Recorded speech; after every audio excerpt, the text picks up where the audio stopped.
எங்க அவருக்கு 214 கேண்டிடேட் போடுறதுக்கே தகுதி இல்லைங்க. மண்குதிரையை நம்பி ஏங்க இந்த மாதிரி கேள்வி கேட்டுட்டு இருக்கீங்க? உங்க ஊடகம் ஒரு தரமான ஊடகம். நீங்க பொய்யை எழுதி சரடுகளை விட்டு 4 பேரை திருப்திப்படுத்துறதுக்கு உள்ள ஊடகமான உங்களை நினைக்கல. அவர் 214 போட்டுவிட மாட்டாருங்க. அதுக்கு பிறகு மண்குதிரையை நம்பி அதுல என்னங்க பயணம்? இதுல சீமானுக்கு அரசியலை நீங்க கவனிக்க தவறிட்டீங்க.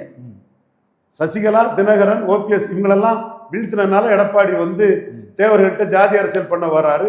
முக்குலத்தோர் ஒரு முக்குலத்தோர் எடப்பாடிக்கு ஓட்டு போடாத கூட அளவுக்கு சீமான் தன் அரசியலை பண்றாரு. கண்டிப்பா சீமான் அதுல எஃபெக்டிவா பண்ணிடுவாரு.